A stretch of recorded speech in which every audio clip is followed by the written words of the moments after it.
Welcome to the TIP Annual Conference 2025, themed The King's Mandate, Influence, Impact, Inheritance. Intentional parents from across the globe, are you ready? From rocking chairs in Lagos to night shifts in the UK, from prayer closets in Nairobi to kitchens in Toronto. Welcome to the largest online parenting conference on the planet.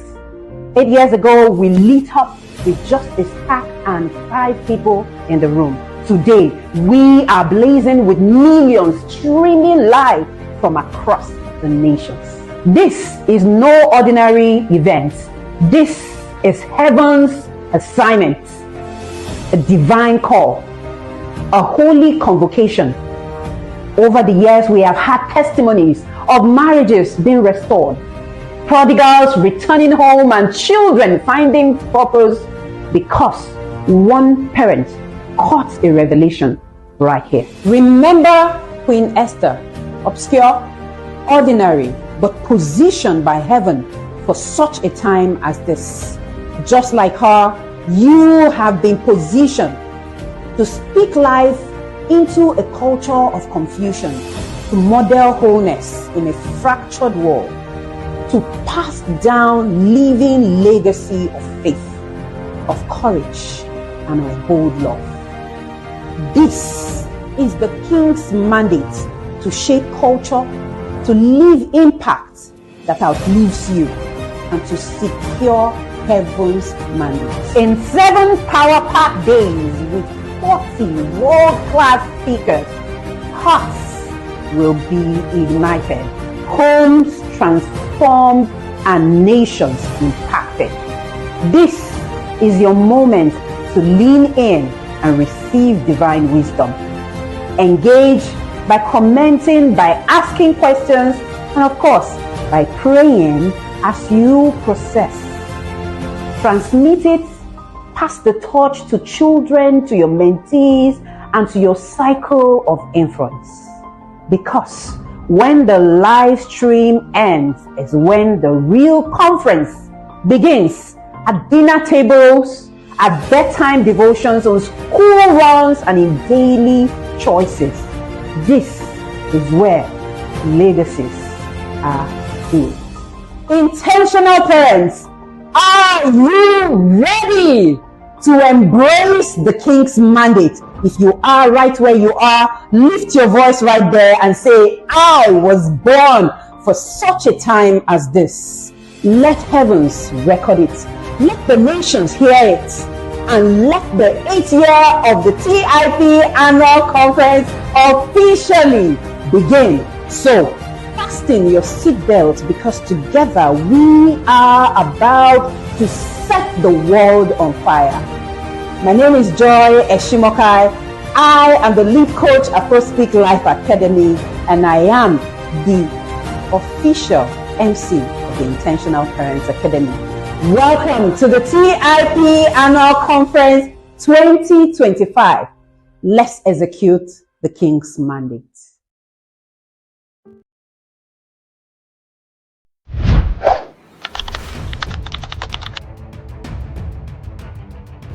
Everyone, my name is Asanta Ojebo, the third-time Yaba.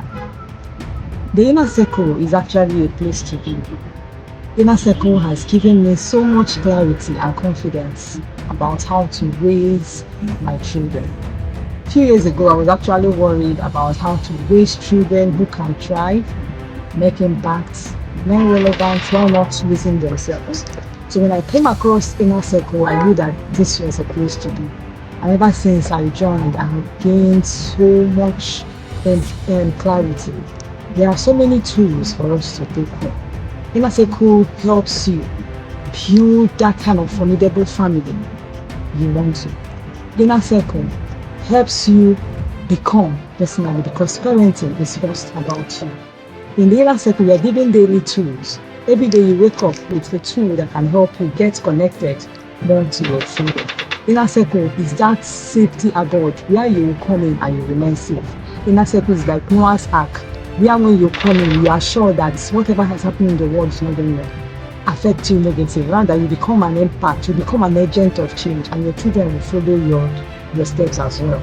You know, a few days ago, someone asked me, someone who I invited for this conference, she said, okay, I've listened to so many speakers speak, I've listened to a lot of things, but I don't know how to start. My answer was, just join the Intentional Parent Academy, become a yada, and everything you're asking me will be solved, because you'll be held by your hands daily on how to achieve whatever you want in your parenting. Thank you, Coach Wendy. Thank you for showing your light. In your light, we see. Thank you so much. Thank you. Bye. Hey friend! I'm excited to share our new clothing brand where faith meets fashion. This is more than just selling t-shirts and hoodies. It's about wearing messages that inspire, empower, and transforms. I've got a special gift for you. A pre-order sale starting from the 20th of July up until the 31st of July, where you get an amazing 20% discount on every other place on our website. Juicy, right? Don't mention. Visit my website, shop.tkconcepts.com. Browse and select from the available designs. There is something for everyone. And if you want something else, no worries. There's an option for you to request a custom design. Just let me know what you want and I'll make it happen. Please note that all pre-ordered items will start shipping from the second week in August. After the pre-order period, you can expect your orders to be delivered within 2 to 3 business days. And cheers to a new start. I thought I was the puzzle boss until I got this 500 pieces puzzle that I've been unable to complete.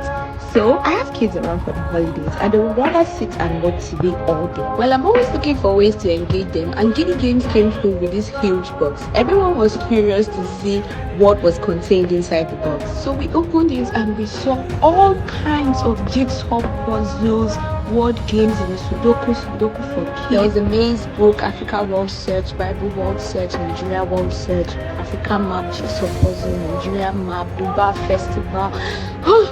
So we got right into it immediately and started with the 500 pieces Miriam Festival Jigsaw. So everyone immediately got busy with full concentration, including Ariana, and of course, they abandoned the team. So this helped to keep them engaged from the word search to the jigsaw puzzles. Every day they will bring out these puzzles and they will work on it. It's been challenging, educative, entertaining, fun, engaging. It has helped with their problem-solving ability and of course helped to tax their brain. It has also helped them to bond and work together as it. Still hiding your confidence because your outfit isn't doing the talking? My name is Wuraola Obaka. I am called your profitable fashion coach because if your business isn't making money, why are you even in business? At Wura, we don't just make clothes, we create statements. Our timeless ready-to-wear pieces are created for the woman who walks in grace, owns her space, and turns heads effortlessly. And if you are a fashionpreneur struggling to turn your talent into real income, especially if you are stuck in bespoke and want to transition to ready-to-wear, the Profitable Fashionpreneur Academy is your next step. We teach fashion creatives how to structure, scale, and sell profitably. From the woman who wears it to the woman who makes it. Confidence and profit go hand in hand. Wura dresses you. The PFA builds you. So come, join the movement. Wear confidence and build profit with Wura and the Profitable Fashionpreneur Academy.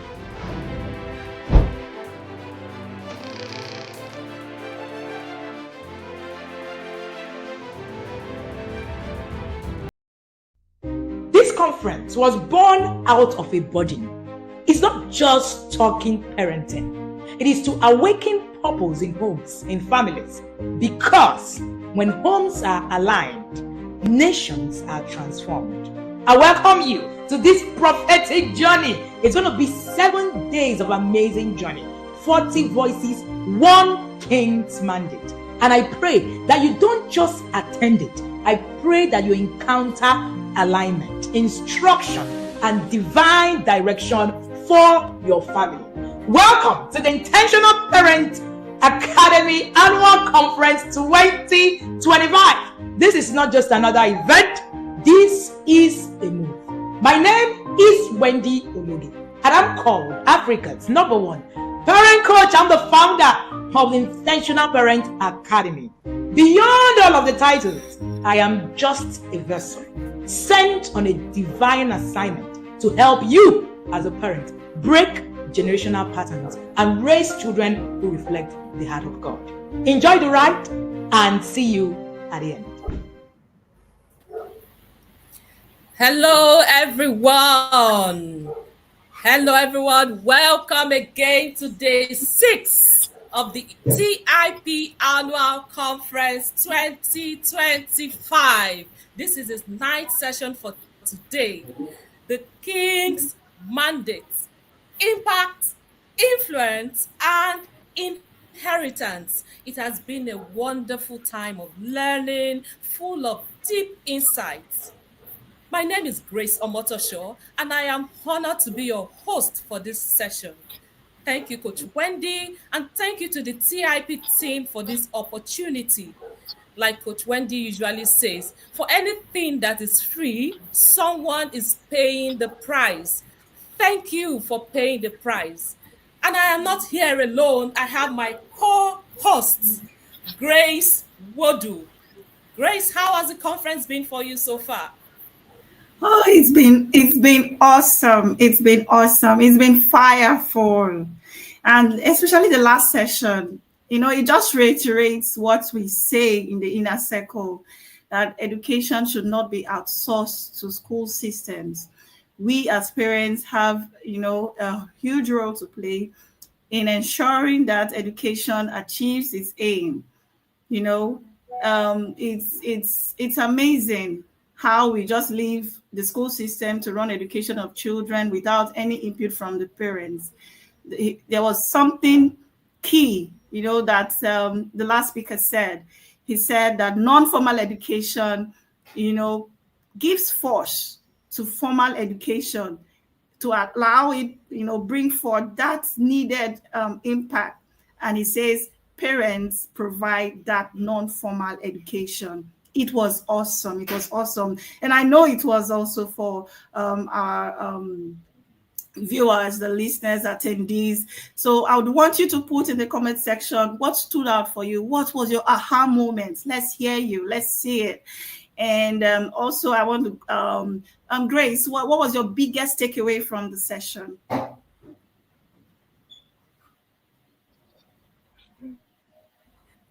It was an awesome session. It was really incredible. So much to take home. One thing that stood out for me, this last speaker, without wisdom. This re-emphasizes what Coach Wendy says always in the yard, that life is beyond maths and English. So life is actually beyond maths and English.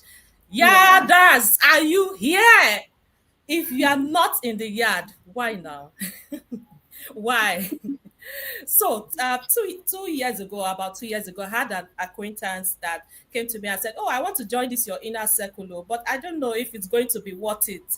I said, "You know what? I don't have so much to say to you, but if after one month after you join the inner circle, let's have this conversation again." And in fact, trust me, we never had that conversation. 6 months after she joined the inner circle, she became one of the major brand ambassadors of TIP. Like, she sings TIP everywhere she goes, and that is the case all round. Once you join, you are hooked for life, and in fact, you ask yourself,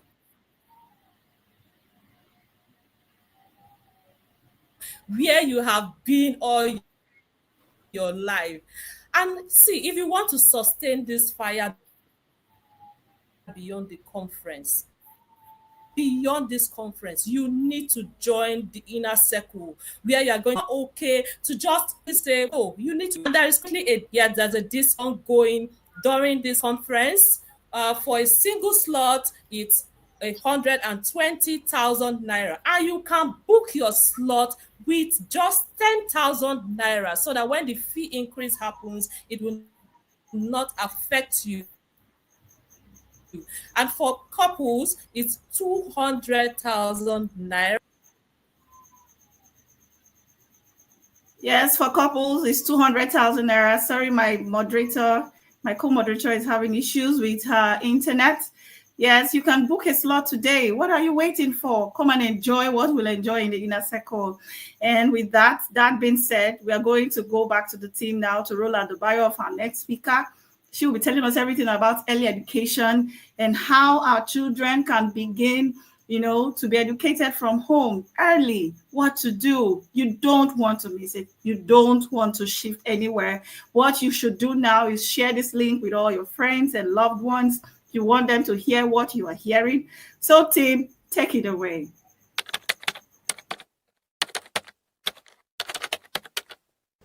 It's an honor to introduce Meme Boham, affectionately known as Miss Mems, a passionate educator, author, and early childhood specialist whose work has impacted families and classrooms across the globe. Born with a deep love for children and learning, Meme's journey began over 15 years ago, shaped by her training in cooperative primary education and Montessori teaching. Today, she is a leading voice in early years education, helping parents and educators navigate childhood development with empathy and intentionality. Through her platform, Head Start Early Learning, her engaging YouTube series, and her growing collection of children's books, Meme has created safe, joyful spaces where children can thrive and where adults can rediscover the heart of nurturing and teaching. Her mission is unwavering: to raise confident, compassionate children by equipping the adults around them with wisdom, tools, and love. Please welcome Miss Mems, Meme Boham.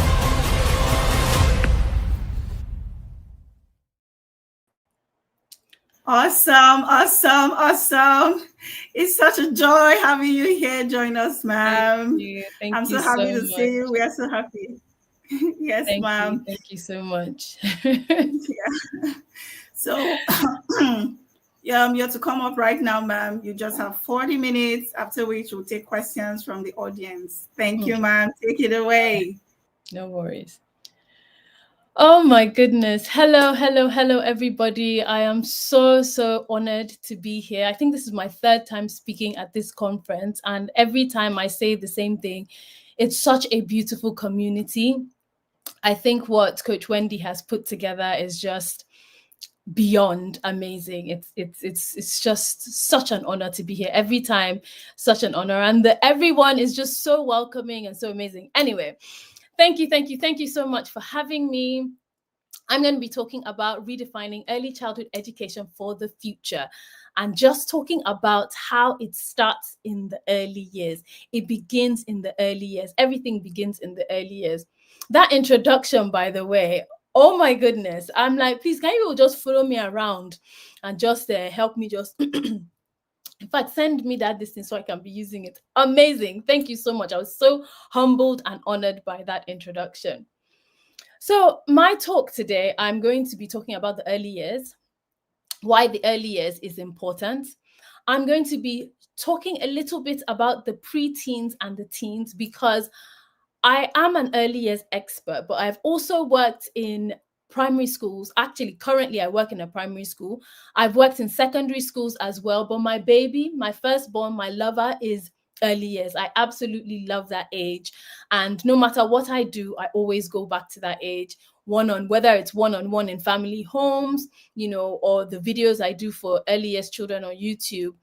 I'm just so passionate about that age, because I know that age is the foundation for everything else we do. But the beauty about it is that even when we there's a few bumps on the road and we don't get it perfect in the early years, there's hope for the preteen, there's hope for the primary child, there's hope for the secondary child. And that's part of what drew me to work with children that age as well, because I want to show that even if you don't get it right in the early years, there's still hope, and you can still implement some things that we implement in the early years with the older children. And so I'll also be talking about the preteens and the teens. And then I'll be talking about my 2 C's. Every time I speak, I always talk about these. I talk about them in different ways, but it's just communication, and connection. Communication and connection. And then I will end with some beautiful tips for what to do with your teens and preteens as well. But first of all, I'm going to give you some statistics, right? Let's look at some data. According to the World Health Organization, WHO, October 2024, so a recent study, it says that globally, about 1 in 7 adolescents, that's approximately 14% of adolescents, experience a mental health disorder. About 14% of adolescents experience a mental health disorder. The study says that half of all mental health disorders begin around about age 14. Half around age 14, and then 3/4 by age 24. And when I saw this, it really broke my heart, because I was like, we're not getting it right from the beginning. And that's why by 14, and it says that many parents are overwhelmed during the tween and the preteen and the teen years, and they are desperately seeking solution. And I just want to say that the real solution begins not in adolescence, not when they're 14, but it begins in the early years. That's the foundation. That's when the foundation needs to be laid. And that's because in the early years, 90% of brain development is happening before the child even turns 5 years old. And guess what? It's happening all at the same time. If you get an adult, grown adult, to go through and experience and absorb and develop everything that a child from birth to 5 is developing at the same time, I don't think we would survive. But that's how the child is wired. So that early years, that's the time to get it. That's the time to get it, because they are developing socially, they're developing emotionally, they're developing cognitively. The foundation for all of that is being developed. They're developing their habits, they're developing emotional regulation, they're developing their sense of identity. All of it is being formed at this stage. They are developing their social skills, how to do things, to do what way should I act in a social setting. It's all being developed in that early age. They're developing their motor skills, their movement, their fine motor skills, their gross motor skills, everything, their language, their verbal language, their non-verbal language. All of that is all happening in the early years at the same time, concurrently, at the same time. It's amazing. They're like a sponge. That's why that is the best time. Anything you need to instill, oh my gosh, that is the best time, because they are ripe. They are ripe, but there is a way to do it. Okay? We've also found that most of the focus is placed on academic achievement, and there's a lot of discipline and academic achievement being placed on the child instead of communication and connection, in the early years. And then this academic achievement, it carries on, because what happens is that the adults in the child's life are thinking already about the child's future. They're already thinking about what they want for their future from the early years. And so they miss out on that connection. They miss out on that communication, because they're so focused on the future. And so already they're focused, like we said in the one of the moderators said that Coach Wendy constantly speaks about how they're not, what are we doing with the math? Do you understand? Like connection, communication, those are the important things, but we place so much emphasis because we're focused on that future, But if we can just leave that to the side first and just focus on what we need to focus on in the early years, it will pay off so much more. Now, I've spoken a little bit about communication and connection and why it is so important, but I just want to paint a picture for you to see how when connection and communication is lacking in the child's life, when they don't have that foundation of connection with the adults around them and proper communication with the adults around them, as they grow up, what then tends to happen is they have an identity crisis. They don't know who they are because they've been hearing there's no consistent communication of who they are. They're hearing from different places, so they have an identity crisis. That's when you now see them experiencing anxiety. That's the 50% of 14-year-olds. That's where you now start to see those kind of things: anxiety, depression. If it's not anxiety and depression, then it's the other way. It's rebellion. They don't want to hear from you. They want to be gone. They're fighting back because they don't have that sense of identity. Peer pressure, it's very easy for them to get pressured into things because they don't have that identity, because they don't know who they are, because they've not had that connection, because they've not had that constant communication, which we will talk about much later. So it's very important that we take time in the early years so that as they grow into these teenagers, as they grow into these preteens, they have a strong and a solid foundation, right? So a lot of that reactive response that parents are doing, that teachers are doing, a lot of that reactive, not thinking things through, we have to start to think things through. We don't want reactive responses. We want proactive responses. We want to think through what we're doing. We want to strategize. We want to really, really respond in wisdom. If not, we're creating an emotional disconnection with our children, right? So all the harsh discipline, the emotional manipulation that's being used, the control-based response, all of that, those are the things that people think they need to use. They need to be harsh because when I was harsh, the behavior seemed to change. Then what happens? The child gets used to it, because understand that in the early years, the child is just observing you. They're exploring. They're trying to understand their environment. So they're watching. When you do something, they'll say, oh, okay, this is what she's doing. So if you've shouted and screamed and screamed and screamed and you're not connecting and communicating, and then they realize, oh, okay, this shouting and screaming, the first time you did it, they behave themselves. The second time you did it, they behave themselves. The third time you did it, they saw, okay, it didn't really move me. It didn't do what it did first time. So therefore, when you start shouting, it now doesn't move them. So what happens? Bam, you lift it up. You increase the level of harshness because the shouting didn't work. So you add something like throwing something.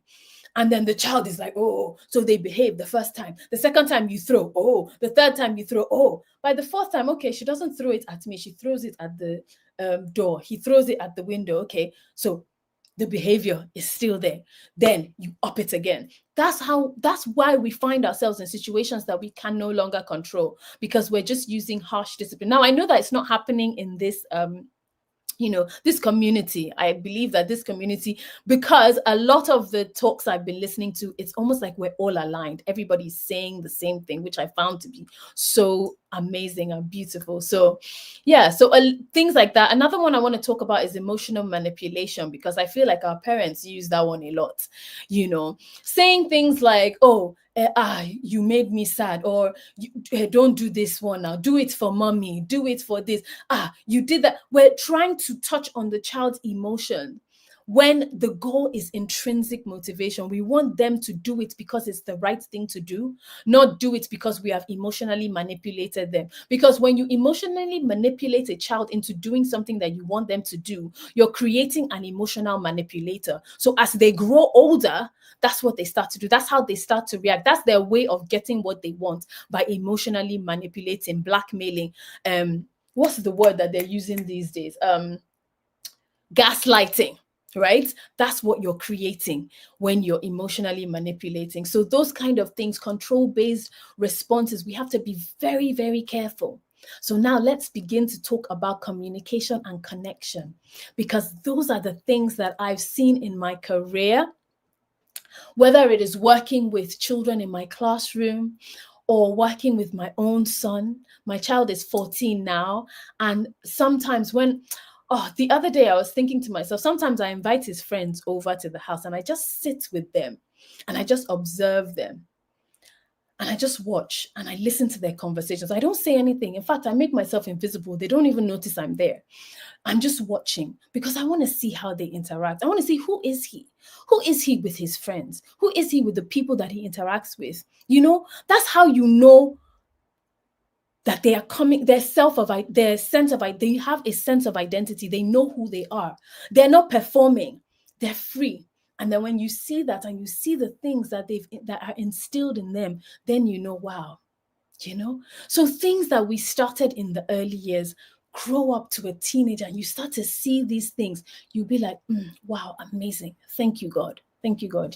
So So yeah, these are the things I've done with children in the classroom, with my own child, and I just want to share them. There's a lot of other things, but I'm just going to put them in these two brackets of communication and connection. And I'm going to talk about communication first. Right? Because with communication, there is verbal communication and there's also non-verbal communication. And I noticed that a lot of times there's a lot of non-verbal communication for us when we were growing up. If you are Nigerian like me, growing up in Nigeria when I was younger, my parents would look at you and they just expect you to know what's going on. I'll give you a story. I think I was about 4 years old. When I was about 4, my dad would play this game constantly with me. He would say, we'd be going out, and then he would say, I would ask him, I say, Daddy, where's my brother? He'd say, your brother is in my nose. Daddy, where's my spoon? He's in my ear. Daddy, where's his inside my mouth? He would always do that. And I thought to myself, this is a fun game. Every time he did it, I would laugh. Oh my gosh, I loved playing that game with him. And he would always do it with all of us. So one day we drive out and then we get back home. He comes out of the car. My brothers come out and run into the house. And I came out last because I was a daddy's girl. And so I would hang out with him. And he said to me, where are your brothers? I said, they're in my nose. Oh my goodness. I won't tell you what he did, but I cried, but I cried from confusion because I didn't understand. Why is this man disciplining me? What have I done wrong? I thought this was our game. This is our game that we play. Why am I being disciplined for a game that we always play? Nobody communicated to me. Obviously, as I got older, I realized, and this is from observing, because still nobody said anything. You just observe as you do as a child. And then you realize, okay, the child does not talk to the adult like this. Nobody said to me, this is a game. It's rude for a child to say that to an adult in our culture. However, but when daddy says it, it's okay. Even if all he had said to me was, no, you don't say that. Only daddy says it. I may not have understood it at 4, but I would accept it and I will not play that game again. I would just let him continue to play it. But nothing was said to me. And after that, I tell you, game gone wrong. And after that, he never played the game anymore. So here I am, guilty, thinking that I have ruined a game that is a family game that everybody loves. I've ruined this game. Not only have I ruined this game, daddy doesn't play it anymore, and I also got in trouble and I don't know what I have done. Can you imagine the kind of confusion that would have brought to a 4-year-old? And for some reason, that experience till now, I'm still talking about, that experience stayed with me because I didn't understand it. And so these are the things where I'm talking about communication, where we just expect children to know, but it's not clearly communicated. And communication is not only clear, but it's consistent. Because if he had told me that, and then tomorrow I forget and I do it again and I say it again, and he laughs about it and says, you're so silly, maybe because I said it in the house. And maybe if I say it outside, that's when I get in trouble. But if I don't say it in the house, it's funny, then what are you telling me? Okay, maybe I say it and then I'm like, he's going to be angry. And then he's not angry, he's laughing. I'm like, okay. So now I'm confused as a child. The child is like, okay, is this okay? Is it not okay? I don't understand what's going on here. But okay, because they are explorers, they will keep on doing trial and error. Let me see what happens today. Let me see what happens tomorrow as they begin to develop and they develop understanding. And sometimes they make their own conclusions. And that conclusion, have you ever seen that sometimes you ask your parents about an experience that happened to you as a child and they have no recollection, or how they saw it is not how you saw it. So if we realize that with children, the conclusions that they make in their heads from experiences they have with the grown-ups around them is far from, as in, you as an adult, you're not even thinking about it. You just did something and you moved past it. But this child I have told myself that I have spoiled a game for my family. For my brothers, I've spoiled this game and my father is angry with me. Because I did not understand, because it was not communicated. So that's why communication must be clear. It must be consistent. And then it must be age appropriate. With younger children, it's a simple. You just tell them, no, this is what we do. With older children, then you can explain. Adults can say it. young children, they don't say that is our culture. But with a 4-year-old, don't say that to your daddy. Only daddy says it. Very simple. Very, very simple. With younger children, make your communication clear and simple. With older children, you can add a bit of explanation, explain the reasons behind the rules. But with everything with communication, whether you're communicating a boundary, whether you're communicating a family value, whether you're communicating, the rules of the family, whatever you're communicating should be clear, it should be consistent, and it should be age appropriate. Now, with communication, the first thing I always like to say is understand your values. Whatever your values are as a family, you need to know it for yourself. Even in a classroom, as teachers in a classroom, because I'm a teacher, when you're working in your classroom, what is the value? What is the value of this classroom? What is it how do we want to show up in the world? That's the first thing you need to think about. Once you get that, then you can now communicate it to the children. Because if you don't know it for yourself, if you don't understand it for yourself, then you're not able to communicate it to the children. So you need to know the values of your family, the values of your classroom. If you're in a school, you need to know those values. And then when you know those values, then you can clearly communicate them, consistently communicate them, and communicate them thinking of the age of the child, with the age of the child in mind. Now, the second one is to communicate calmly. And that one is the tough. I think on my journey in education and even as a parent, the calm was the difficult part, because I've grown up around not so calm. And so, to be fair, I think I grew up with calmer than a lot of other people that I've met. So it wasn't even as bad, but yet that was something that I really, really had to work on personally.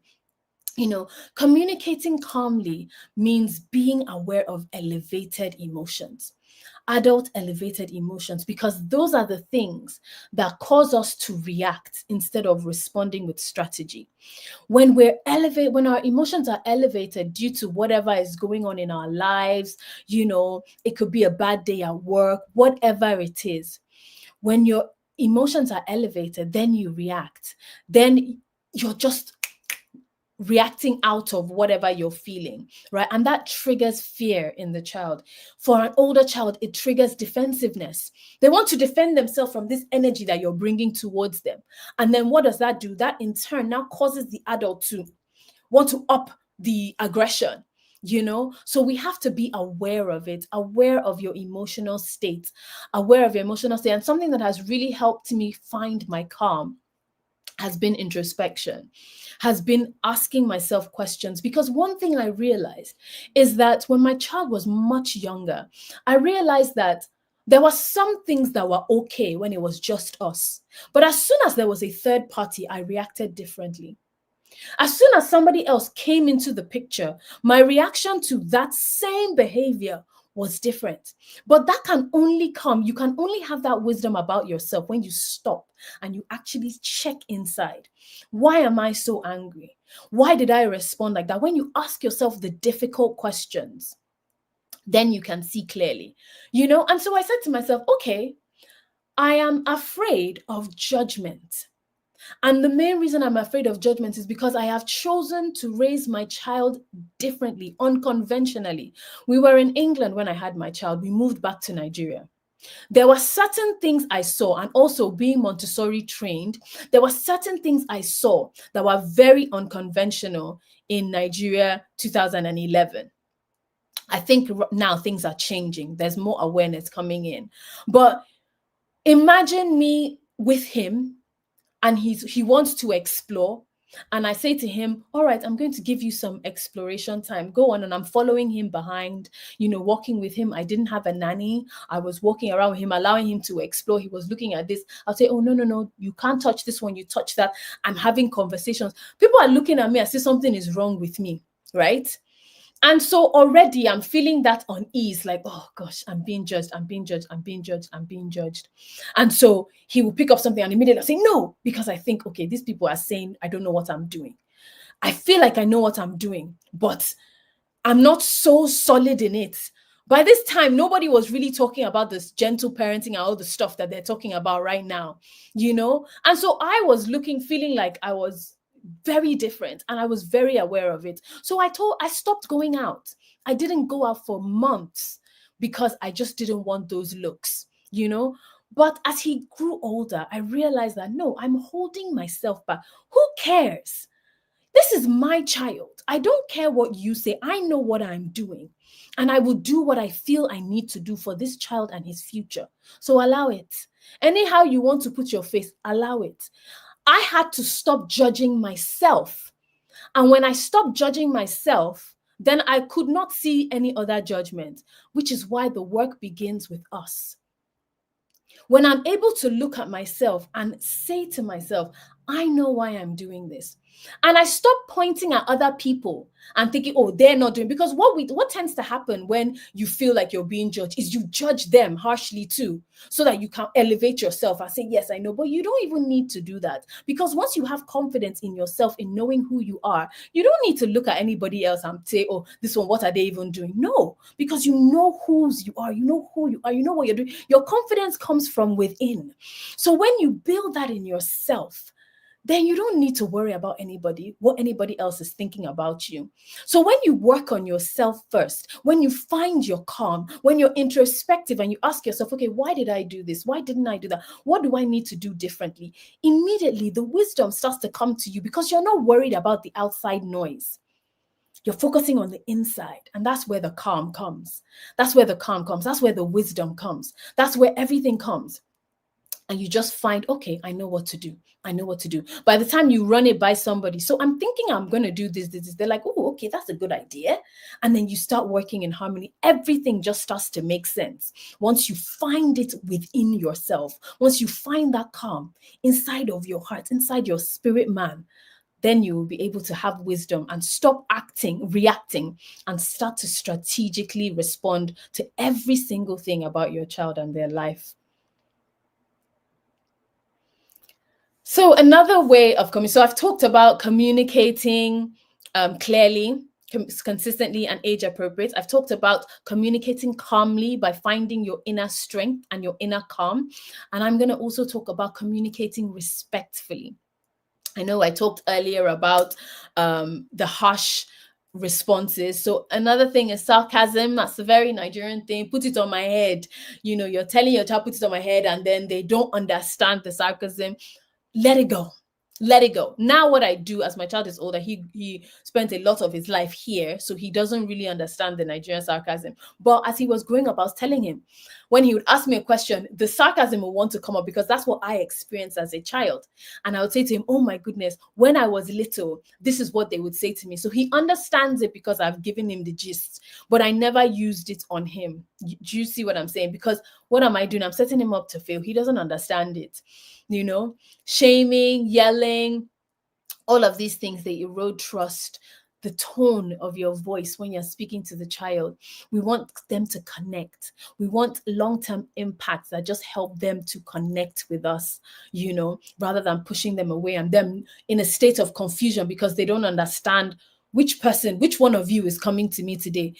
Today you're screaming, tomorrow you're playing with me. I'm not sure. So there is like a turmoil, an emotional turmoil that's going on inside because there's confusion, you know, because there's not that state of calm. Finding that state of calm is a journey. It's a journey, you know, it's a journey. It takes time. It takes patience. It takes giving yourself grace, even when you err, giving yourself grace, understanding that it's a journey. It will take time, and healing your inner child. I think some people just need to go within and find that little traumatic child and say, I see you. You are okay. I'm going to take over now. I got this. Because some of us, that inner child is just crying to be seen from some childhood experience. And sometimes that's why some people cannot move past and get to the next level, because that inner child who has been traumatized hasn't healed yet, or the aspects of that inner child that hasn't healed. And that's a journey. It doesn't take a day. It takes time. It takes time. It takes building. It takes patience. It takes love for yourself. It takes grace for yourself to get there, you know? So yeah, and now let's quickly talk about connecting so that I can wrap this up as soon as possible. But connecting is, now you've communicated, you've been communicating, you've been talking, you've been expressing, and communicating is not only just rules and what's expectations, it's also gisting, chatting. Let's just talk. Let's have a conversation, because that's also how they learn conversation skills, And now connecting is now the deeper part of the communicating. You're not only communicating the rules, you're now connecting with them. You're listening to them. You're listening. Sometimes, very early on, and this is what I'm talking about, the wisdom, where you do something and then you see a response from your child and you're like, ooh, I didn't handle that one well. So you have to retreat, ask yourself certain questions. What should I have done? Think about it. And then as you are in your calm state, the angels will just start downloading information. And you're like, ooh, you will see pictures, you will see visions. This is what I need to do. And immediately you know how to do, because you think the heavens don't want you to respond properly to your child. So how will they not give you the expo, to know what to do, So that's how, in that calm place, in the stillness, you just be downloading. So with my son, I remember I noticed that sometimes when I say something, he's reacting almost like he wants to defend himself. I'm like, oh, where's this coming from? This is not something that just happened yesterday. This is something that's happened over time. So that means that every time he said something to me, I've always had something. Lesson. Every time you're giving lesson, and it's something grown-ups do a lot. You want to teach. I want to give a lesson. I want to teach my child. I want to teach. You've not connected yet, but you want to teach, And so I had to step back and say, okay, this response, I don't know. I don't know where it's coming from. I don't know how I created this, but we need to dial back. What do I need to do? And immediately I just understood that because I didn't know that was what I was doing. But because I had that awareness, I started to watch myself.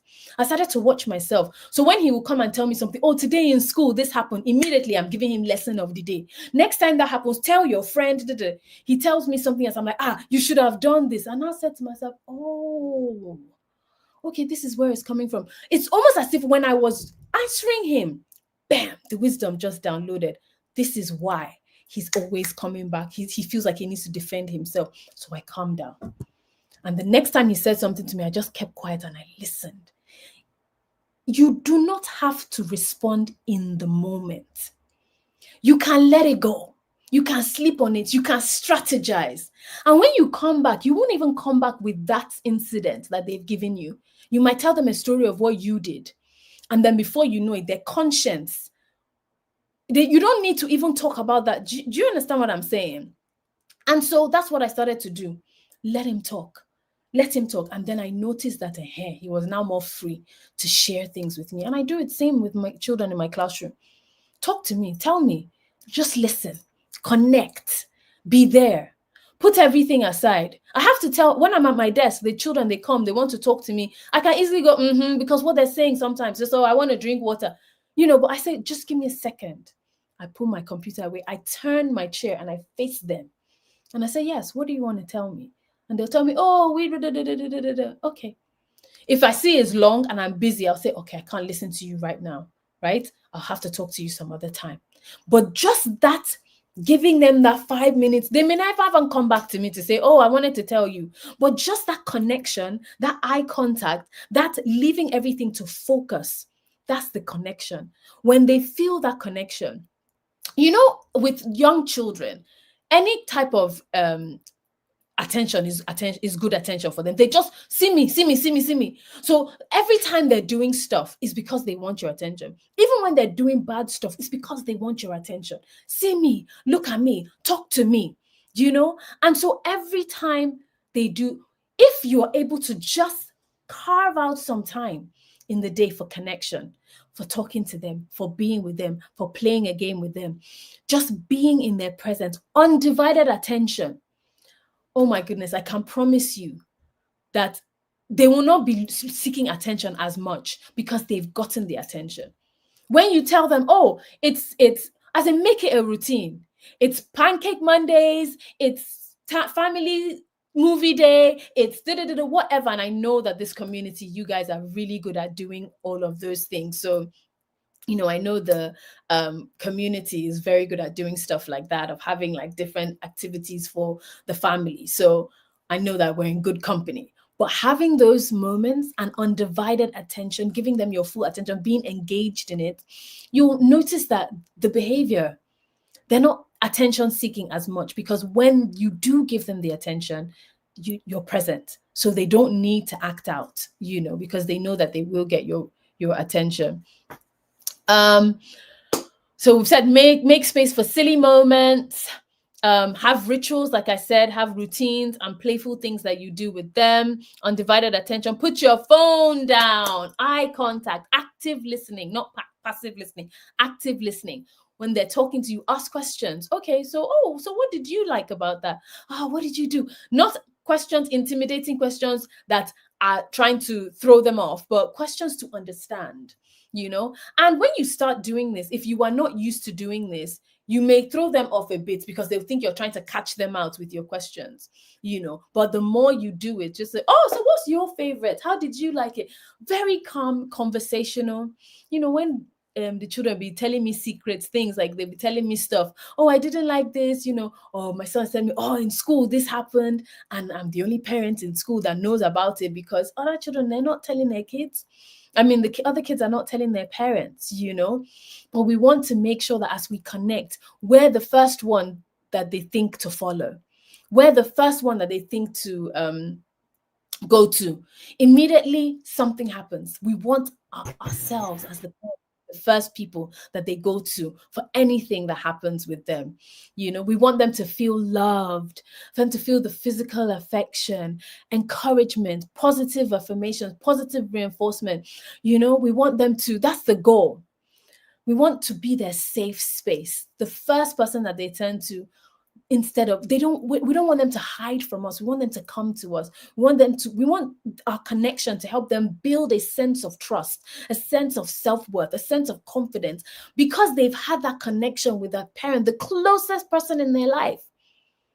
Why would they be looking for connection outside when they have that with the closest person in their life? So those are just the two things: communication and connection, right? We want them to have healthy guilt, a healthy conscience, not fear, not to not do things because they're afraid of what will happen, but to not do them because it's not the right thing to do. That's what we're trying to instill. That's the intrinsic motivation that we want from our children, for them to have that internal compass that says, should I do this thing? Not because, I'll get in trouble, but because is this the right thing to do? That's what we want for them, So finally, I'm just going to say that even the best parents, even when you put all these strategies in place, it's still possible that the child will go astray. It's still possible that they will make some mistakes. It's still possible that they will have some bad influences. It's still possible that they may have rebellious seasons. They may have setbacks. But the beautiful thing about it, when they've had connection and when they've had communication, the beautiful thing about it is that they know that they can always come back to that connection. They will always want to come back to that connection, and they will trust that you will guide them in time of crisis. And so I would just like to say to educators to shift your focus from only academics to emotional and relationship readiness.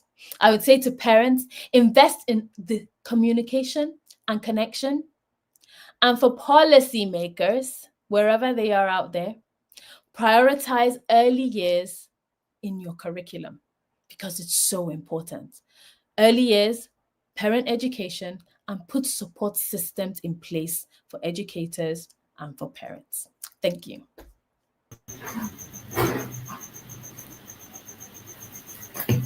Wow. What a session.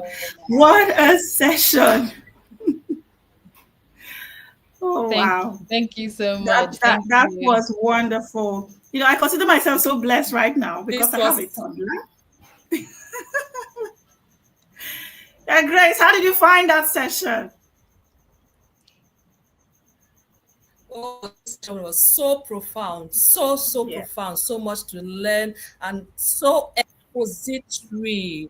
What she said, understand your values before you can communicate it appropriately to your children. It just took me back to the inner circle. This is what we learn every day, every time in the inner circle. In fact, once you join the inner circle, the first thing you do is to craft your family values. And this just took me back. Thank you so much. Thank you so much.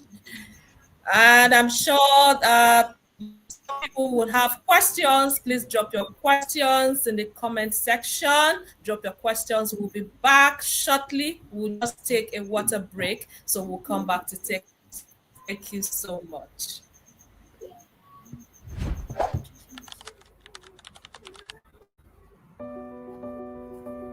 Two years ago, I found myself reflecting on my parenting journey. Unsure, overwhelmed, stressed out, not knowing what to do next. I was in need of a community, a space, a family that would help me along my parenting journey. Thankfully, I came across the Intentional Parent Academy. Hello, everyone. My name is Emily Sarah Ngonomo, a returning level 1 Yada from Luanshya, Zambia. If you were looking for a place or a home that will grow alongside you, regardless of how old your children are, TIP is definitely the answer. It is never too early, neither is it too late to join the Ark of Safety. What the Inner Circle program has provided for me is the strategies, the tools, the structure, the resources necessary for every single step of my parenting journey. We engage on a daily basis because parenting is daily. If you are outside this community, I urge you, I encourage you to join the Inner Circle today. Do so with haste. I am so glad that my husband has been able to join. I have my younger sister as well who has joined TIP because I believe that parenting should never be done alone. It should be done together. And TIP is that community for you. Again, join today and we'll see you in the Ark.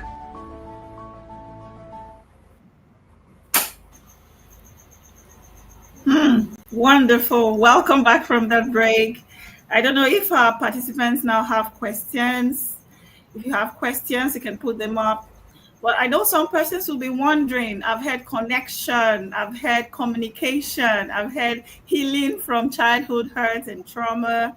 You know, like Coach would say, we are all coming from a lot. And some people's a lot is more than some others. But it doesn't overrun the fact that we are all coming from a lot.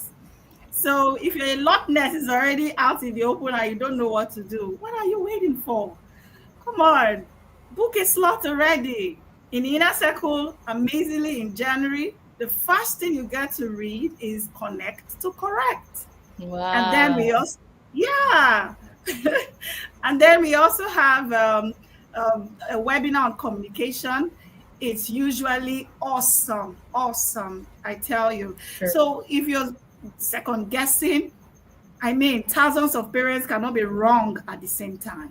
So come on, book a slot today. I don't know if we have questions yet. Any question yet? Okay, same line, we don't have questions. Thank you so much, ma'am. We really appreciate you. This session was so insightful. We thank you for coming, and we hope you will do us a honor next time. We invite you. Kindly give us your final word.